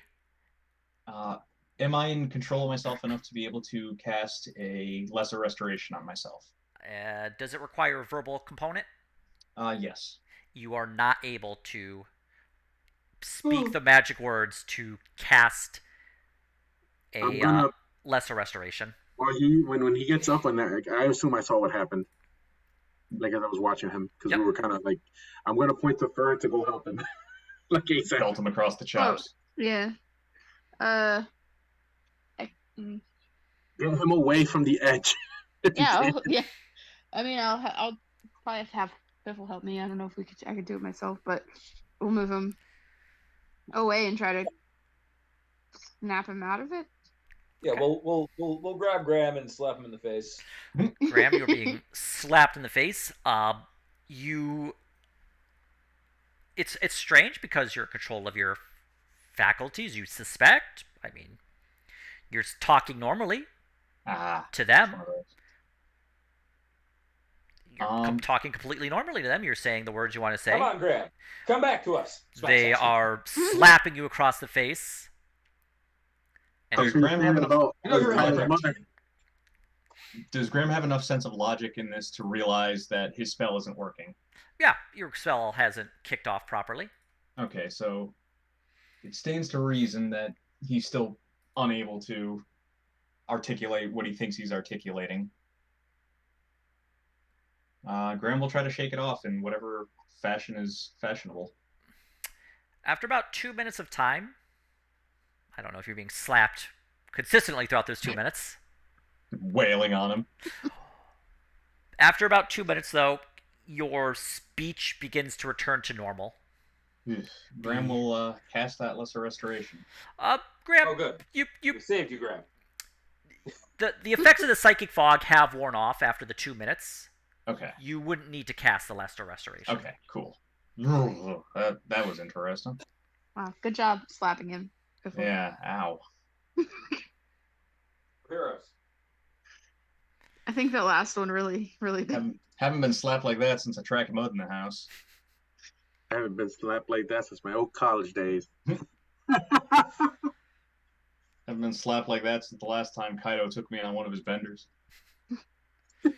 Graham, you have a chunk of mithril under your arm. Cool. I will put that into the old inventory. It's mithril's light. Is this like super heavy? Nope, this is 15 pounds. It's a decent sized chunk of it, however. If it was like iron or another metal, it would be significantly heavier. Yeah. Could we put it in Hank? That's not a bad idea, but I don't think I'm encumbered yet. I'm pretty strong. Well, I'm talking more in terms of like safety. Oh, just for storage? Yeah. And safety. And most likely to be stolen from inside Hank, unless somebody steals Hank. Yeah. Well, it actually, Hank Graham, hands if they try to steal him. So, Graham, give me a history roll, please. We'll give you a history roll. Nice. First roll. It's a good history roll. You do remember reading a bit about mithril. This mithril would need to be heated in an extremely hot temperature. Um, a good portion of it would be lost to the actual just becoming Awesome. slag and unusable. But you suspect there is enough mithril in here to form a suit of armor, Ooh. or to create a large weapon like a great axe or a great sword, or two smaller weapons you suspect, maybe like two short swords, two scimitars. That's basically what you suspect would be workable with this chunk you have. Well, not bad. Hopefully the brush with insanity is worth it. Cool. On Kyle's case, we can make a mithril body condom for him. But you would Safety just first. you would just need to find a smith who had the knowledge to work with mithril Ugh. and the facilities, as it does require a more advanced forge, but Specialty. maybe within a large city. Makes sense. All right. Something to bring home with us. So we have solved the overly complex problem we overly complexed. Now we all have to get across this chasm. Fortunately, I think with us having the ropes and having done the Misty Step, the hardest part's done. Probably. You do have a I mean, you weigh like half a pound. You can probably just like throw yourself over. well, Fern probably weighs about 60 pounds. 15 and a half. Fine, she weighs as much as my dog.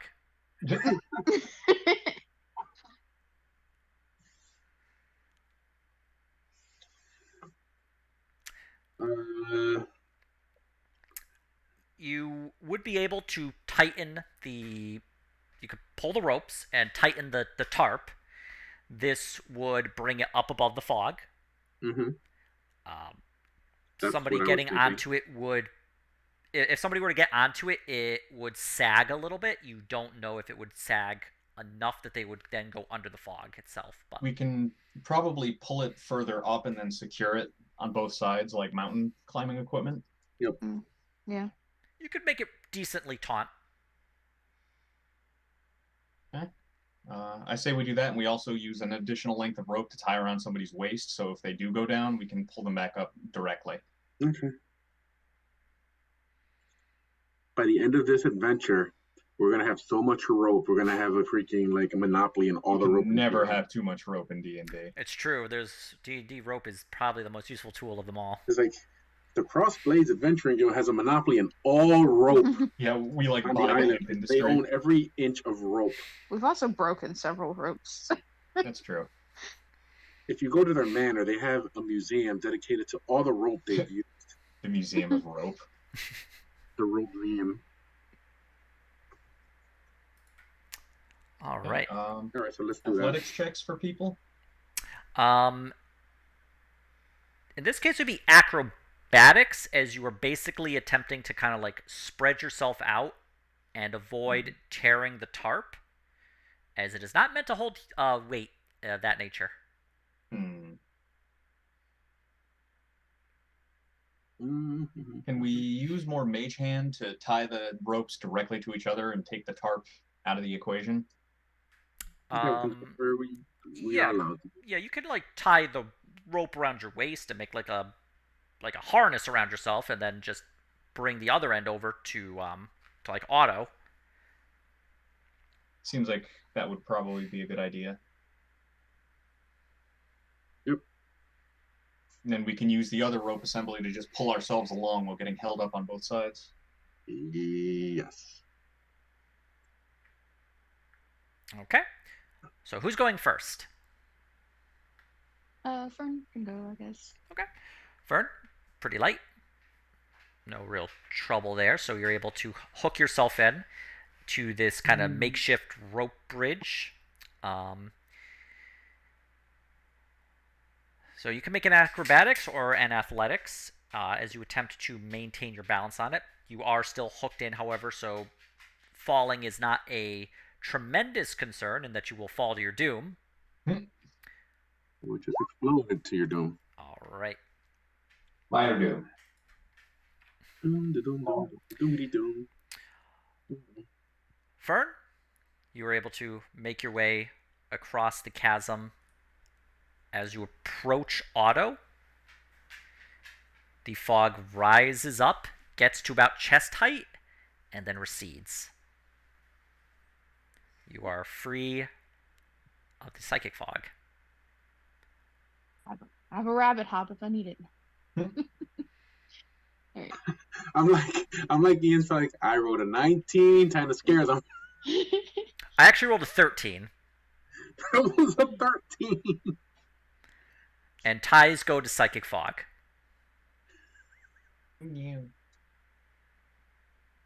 Psychic fog is like, I rolled good money for winning ties. All right. Multi-classed into psychic fog. All right. Who's next? I guess Graham will go. All right. Graham, athletics or acrobatics as you attempt to meet? Oof. Halfling? Oof. Jesus. You just saved him from rolling a new character. Yes, you may rub the halfling if you need to. The curse of molding. Okay, Graham. The psychic fog has retreated lower. You are free from being consumed by it. Suddenly you sneeze. Graham will get a wiggle on. Yeah, it falls actually a good 5 feet below it where it was. As it kind of just looking down, it's almost like a living creature as it just rises and falls and rises and falls. It's like it's breathing. I bet it is. Suddenly you sneeze and fall to your death. This is what your adventure ends, and you get Shadowgate music. Okay. Aurora and Fiffle. All acrobatics across that thing. There you go. Okay. Fiffle, you're able to quite easily just make your way across the rope. No trouble. You're fine. Piffle just surfs across the rope like he's riding a skateboard. All Yeah. right. Finally, just Aurora. Okay. That's 16 with her modifier, I guess. Yeah. Oh yeah, my proficiency. The fog flows up and it reaches Aurora's chest. She's able to lift her head up and keep her nose and mouth above the fog and her head above the fog before finally just kind of like creeping across the rope and getting to the other side. You now are on the middle island in this massive chasm just surrounded by the fog. Looking out, you can see that there is another opening in the wall. Seems to be the only other opening besides the one you entered from. The other islands are about a 20-foot gap to the next one, and then a 10-foot gap to the next one, followed by just a short little hop to the actual opening itself.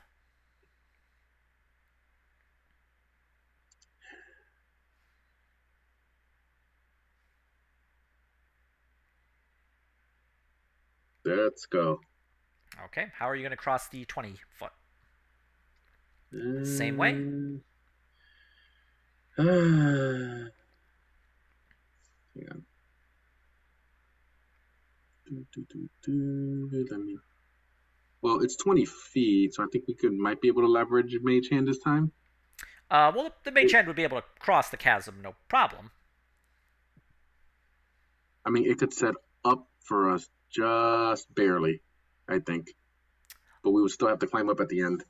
It wouldn't be able to put a pit into the wall, but what it could do is it could loop rope. You could like have it carry a loop of rope around and put it around a rock, and then you could try and pull it to tighten it. Oh, we should be able to use Mage Hand. Hang on. This is what I got for Mage Hand. Or, unless I'm crazy. You said 20 feet? Yeah, this one's 20 feet across. It says 30. Yeah, so you can. Yep, well, I'm assuming, unless Graham has another idea. Yeah, I think Mage Handing it was the way to go. the mage hand can go. Yeah, it can go. It can cross to the other island without any trouble. Might also have like hooks in our climbing kits that we could get stuck in a rock or between rocks and hold. Yeah, we could do that. Mage We hand could help just- secure it, like dog it once it's there. So yeah, I guess let's do that then. So we're able to link a rope across. Mm-hmm. All right. Give it the pull test. It Go. pulls tight. You could attempt to make a second rope bridge. Seems like the thing to do. Yep. Because we can just have the mage hands just bring back our stuff at this point because it's 20 feet. So we'll do that. Although it probably lowers the DC. Okay. All right. So if you want to cross your second rope bridge, it's once again athletics or acrobatics.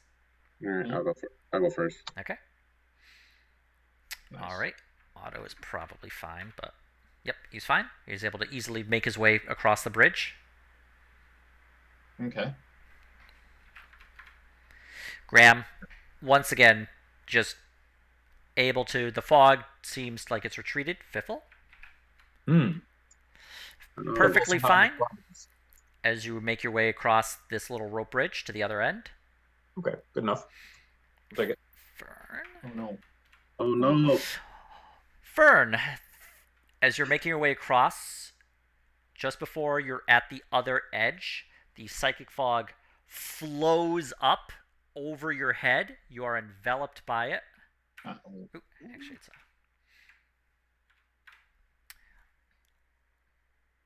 Can we help pull her up because we did the ropes around the middle?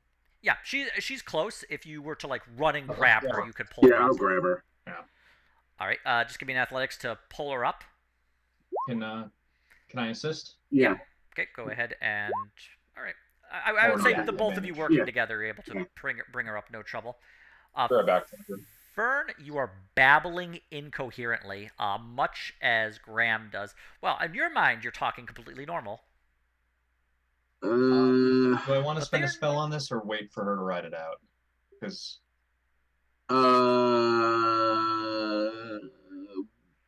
What does Fiffle think? You saw you were a witness to two of them. So we waited out, or he had a BRB. I assume Fiffle would just be like, wait it out, it'll be funny. Graham will keep an eye on her while we finish this out. Just a Can complete we- string of nonsense words from her mouth. Can we just do the Aurora rolls while we like Yeah. just say this is Aurora happening? can go. Like- Aurora can make her her roll. Oh no. Okay. Oh no. We do have the halfling. Not that one. I always forget to do that. Is Aurora rolling that or? I would imagine Fiffle would. I would say Fiffle would probably give it to Aurora, so have her because roll again. we're just kind of like time looping this. All right. You know what I'm saying? The dog and the hare go mad. Well, so that's like a 12 with your mod. Oh yeah, 12. All right, let me do that one more time then. Okay. Aurora's perfectly fine. Aurora's able to get to the other edge and is able to get on. Fern, you're still babbling incoherently. Although, the reactions of your comrades seem... Why are they not responding to your perfectly normal questions and statements? You're speaking in a coherent, concise fashion. What do we hear? Like, Kaido hates. It's a complete babble of just nonsense. Like, not even words that don't make sense. It's just like words that make sense, but like strung along almost stream of conscience. Starts doing Beastie Boys songs. After 8 minutes, your voice returns to normal, and you begin speaking normally again. Although in your mind, you're always speaking normally. You're not sure what they were thinking about. All right, let's keep going.